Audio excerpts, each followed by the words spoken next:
안녕하세요. 산나루 손작가입니다. 여러분은 지금 어디서 어떤 대상과 하나가 되시나요? 어떤 대상과 조화를 이루고 계신가요?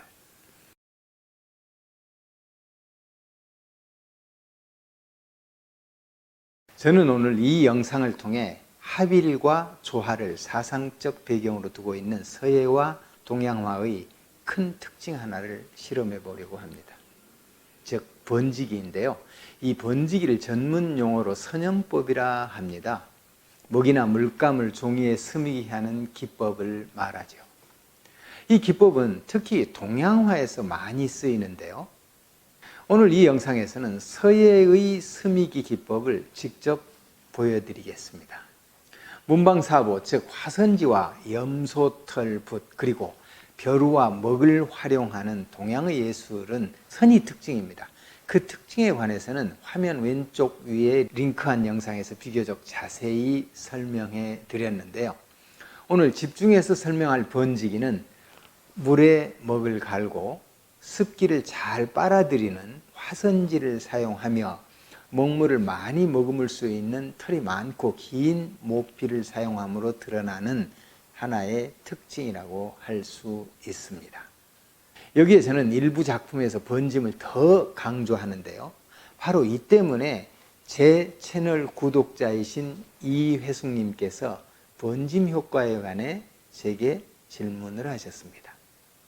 청와대 소장 내 작품의 가치라는 영상의 댓글에서 제 뒤에 걸린 배경 작품을 보시고 먹물이 흐리지 않고 진한데 어떻게 이렇게 번질 수 있는가 하고 아주 예리한 질문을 하셨어요. 자, 그럼 우선 이런 특성들을 먼저 직접 실험하면서 설명해 드리죠. 제가 먹을 많이 찍어 여러 개의 선을 그어 보겠습니다. 먹이 많을 때는 많이 번지다가 붓에 묻힌 먹이 소모되고 나면 깔깔한 선이 나오죠. 이 연습이 얼마나 중요한 기초이자 창작인가에 관해서는 역시 왼쪽 위에 링크한 영상에서 자세히 설명했으니 알고 싶으신 분은 위 영상을 보고 오셔도 좋고 나중에 보셔도 좋습니다.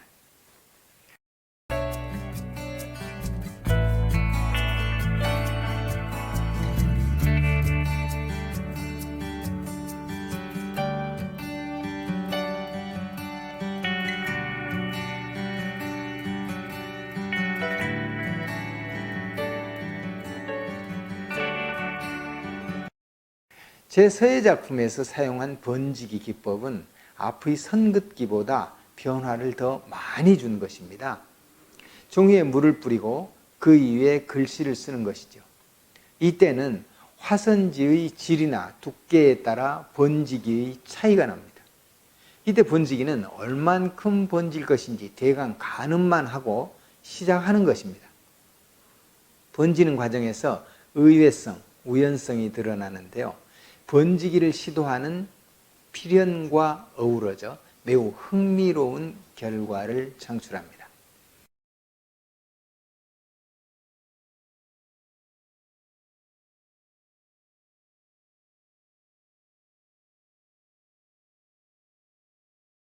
다음은 글씨를 먼저 쓰고 물을 뿌려 볼게요.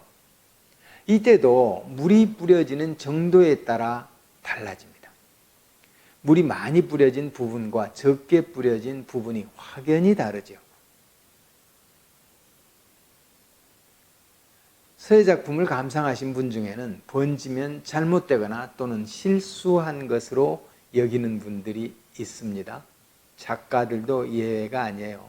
하물며 번지는 것을 방지하기 위해 글씨를 쓰고 나서 다른 종이로 눌러 찍어내는 일도 있는데 번질 수밖에 없는 재료를 사용하면서 이를 억지로 막는 것은 그야말로 불편한 진실입니다.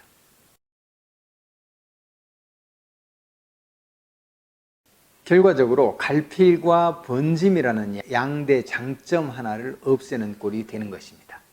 번지기의 이해는 곧 갈필의 이해이며 서예 전체를 이해하는 지름길입니다. 그럼 번지기에서 우리는 어떤 미학을 발견할 수 있을까요? 번지기는 융합입니다. 합일이죠. 스며드는 것이고 깊이 파고드는 것입니다. 그 느낌은 포근하고 은은하죠. 그 부드러움이 몽환적인 느낌을 드러내기도 하는데요.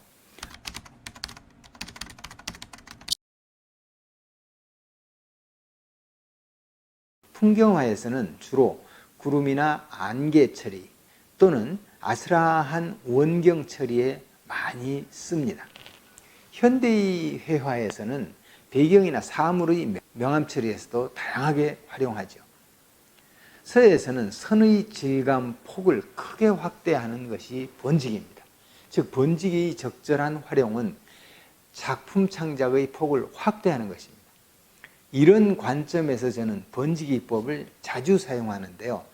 2000년 5월 신라향가를 주제로 한 옛빛 찾기 전과 2002년 어머니를 주제로 한 어머니의 빛, 그리고 2015년 산을 주제로 한 산정무한 전시작품에서 번지기 기법을 사용했었습니다. 100년 이상 된 옛 한지만을 사용한 옛빛 찾기 전에서는 세월이 스민 고풍의 한지와 어울림을 위해 번지기를 활용했고, 어머니전에서는 어머니의 아늑한 정을 새기기 위한 한 방법으로 옛 종이와 삼배 그리고 번지기를 활용했었습니다. 그리고 2015년 회갑기념전에서는 산에 둘러싸인 산마을에 사는 느낌을 살려 번지기 기법을 적극적으로 사용했었죠. 특히 이때는 효율적인 번지기를 위해 세 겹으로 뜬 두껍고 질긴 한지를 사용했었는데요. 썩 괜찮은 창작 효과를 얻었다고 생각합니다.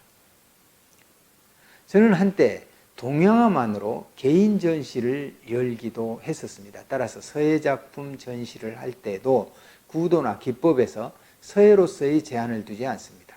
주제나 내용에 따라 시각적 효과를 잘 발휘할 수 있다면 어떤 기법이라도 제한을 두지 않지요.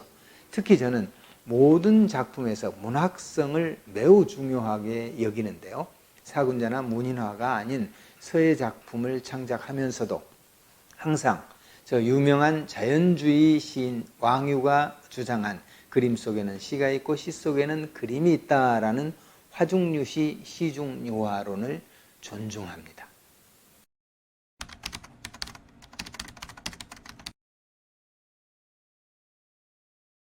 아울러 저는 책을 많이 읽으면 얻어지는 기운과 문자를 많이 씀으로써 드러나는 향기를 강조한 추사선생의 금언 석원기 문자향을 늘 새기고 있죠.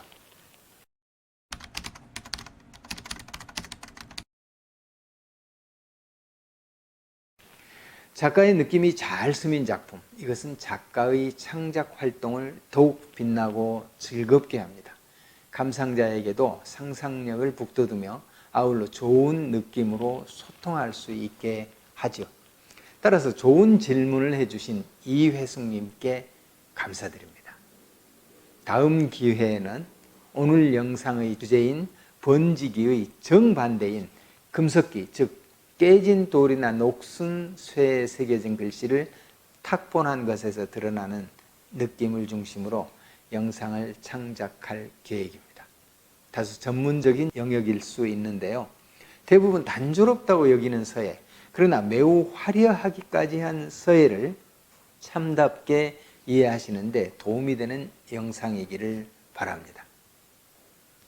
아울러 우리의 삶이 날마다 창작이니 시청자 여러분의 창의력에 제 창작 실험이 작은 활력소가 되기를 바라는 마음도 있습니다.